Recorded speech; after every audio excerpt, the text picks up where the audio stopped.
For 85 years, Boblo Island was a beloved amusement park in the Detroit area, one of the first of its kind in all of America before it was finally shut down in 1993 and left to ruin. Now there's a documentary film coming out about Boblo Island, about the historic amusement park, to tell its story of glory and its story of ruin as well. Joining us now on the Megacast is Aaron Schillinger, the writer and director, as well as the editor of Boblo Boats, a Detroit Fairy Tale. Aaron, thank you for being with us today.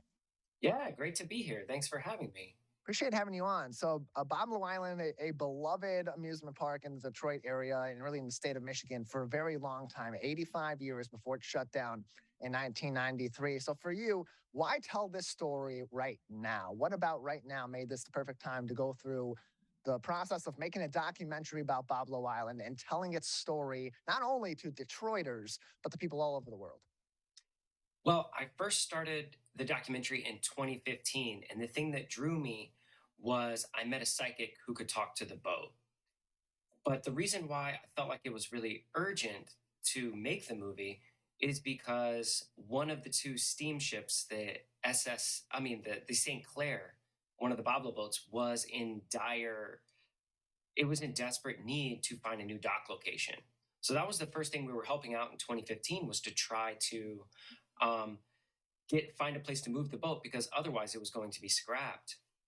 And then the other thing that really struck me as I began to research the film was the importance of Boblo Island in its civil rights history, which so many Michiganders didn't know. And now, we're living in an age where we're really honoring those Black stories. And so that's why it felt like a really relevant story to me. So as you're putting this documentary together, you're keeping all of that in mind. What was your approach in terms of the storytelling? Because there's so many different angles to the Boblo Island story, the Boblo Boats story. What ultimately was your creative decision in terms of how you're going to tell this story of this historic landmark in the Detroit area? You're absolutely right. There's a lot to fit into one 79-minute movie. So it's kind of, when people watch the movie, it'll be like a scattered potpourri history, as well as following the teams who were trying to save the boats. And so to kind of tie it all together, we worked with narrator Martha Reeves of Martha Reeves and the Vandellas to narrate the film. And we chose a unique perspective to write the narration. I decided to tell the story from the perspective of SS Columbia herself, the older of the two steamships, in order to give it that kind of poetic, magical spine to tie the story together. Because for so many generations of Detroiters, and really people from all over the world who ended up having the opportunity to go to Boblo, it was always a magical place. And so I feel like having this magical narrator would give it that special feeling. And there's so many pretty iconic figures too, beyond, of course, the Boblo boats themselves, individuals, humans as well. And you mentioned this a little bit earlier on, particularly from the civil rights angle of Boblo Island and how significant that was in Detroit's history. The film also, in part, tells the story of one of those civil rights pioneers, Sarah E. Ray, who was among the people that were forcing the integration of Boblo Island back in 1945, and that's way before integration of our schools across the U.S. was mandated by the federal government. So why focus on her story in particular? What about Sarah E. Ray and the impact that she had on the Detroit area, on civil rights, and of course on Boblo Island made that an important element to put into the story, especially as you mentioned, you're trying to put so much information into 79 minutes and tell a compelling story with a lot of detail? Yeah. So many people have fond memories of going to the park and the boats. They had their first kiss on the boat, they got married on the boat, dancing for an hour and a half up and down the river. It's Most people went there when they're kids and teenagers, and they took their kids. But so many Detroiters do not know that the park used to be segregated. And so I feel like, in addition to honoring all those happy memories, we wanted to also tell people some things that they did not know about Boblo. And so in this instance, Sarah Elizabeth Ray forced the integration in 1945 after she got kicked off because she was Black. And after she got kicked off, she went straight to the NAACP And working with them, the NAACP sued the Boblo Excursion Company, ultimately winning at the Supreme Court case where Thurgood Marshall was her lawyer. And this is like an astounding, important history that people don't know. So it was exciting and important to include it in the film.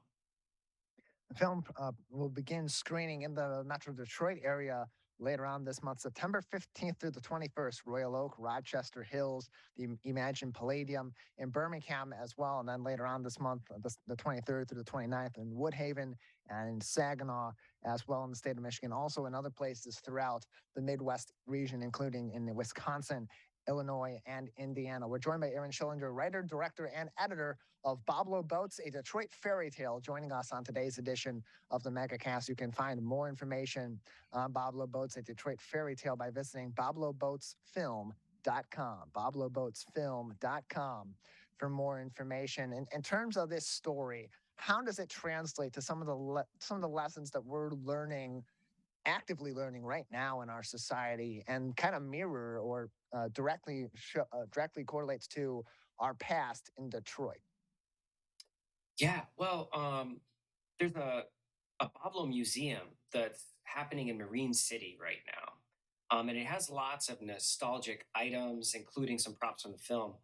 And I think the curator of the museum at the Mariner Theater, Laura Merchant, said it well when she said, "We're living in a time of nostalgia right now, where people really want to go back and relive their past."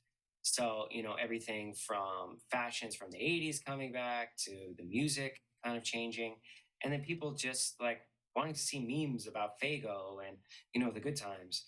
So the film plays into that, but it also um, is about reframing parts of that story to include the civil rights history that was left out, for decades, really, when people talk about Boblo Island.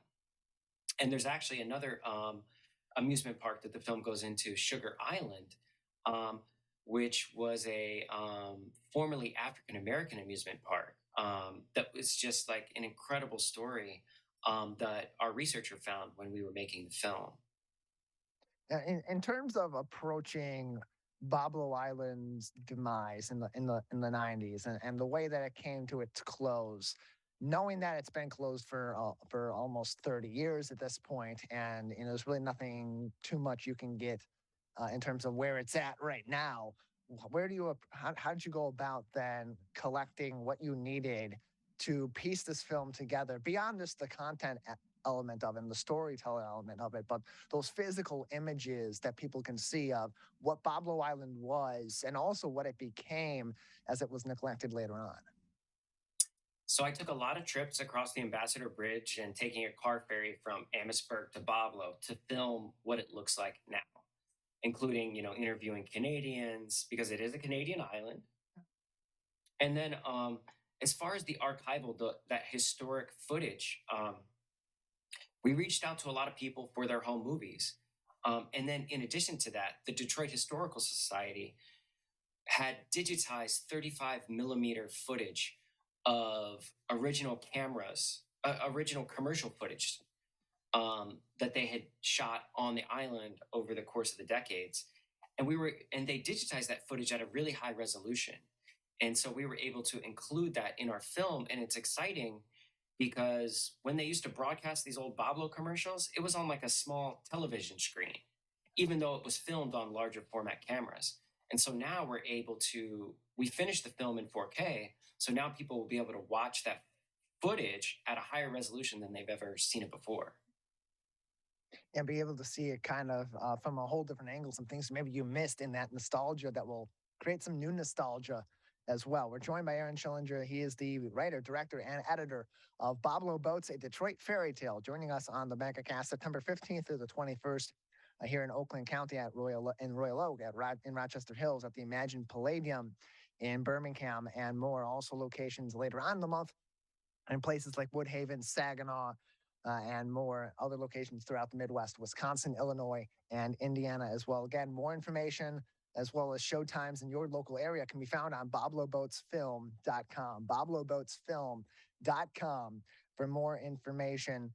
So for you, what have you personally taken out of this story? What did you gain as a filmmaker or learn and take in on a human level from the story of Boblo Island, from the story of the Boblo boats, and the impact that it's had on Metro Detroit and beyond? Well, in addition to not even being from Michigan, the film has had a huge impact on my life because now I live in Ferndale, and I'm here to stay because I got married, and now I live in my wife's house. So the story has affected me personally, and it's also kind of taught me the importance of objects. You know, I was not really a boat guy before I made this movie, and but watching the people who own the two Boblo boats now work so hard to try to restore them and hearing all these happy memories that people have aboard these boats, I realized that sometimes physical objects themselves have a power that's greater than just the atoms that make them up. And so it's given me a real respect for history as well as historic preservation. Well, Aaron, appreciate you joining us and telling us more about Boblo Boats, a Detroit fairy tale, and of course, previewing the upcoming showings that will happen here in the Metro Detroit area and throughout the state of Michigan. Before we let you go, anything else people should know about Boblo Boats, a Detroit fairy tale? Tyler, you've done a great job listing the website. I just want to let people know that there's still seats available for the special Q&A that we're having at the Royal Oak Imagine at 7:25. Jamon Jordan, the chief city historian, is going to be moderating a panel with me, some of the another of the filmmakers and cast members from the film. And you can find tickets for that on the Imagine website or on our website, bobloboatsfilm.com. But it was great talking with you. Thanks so much for your excellent questions.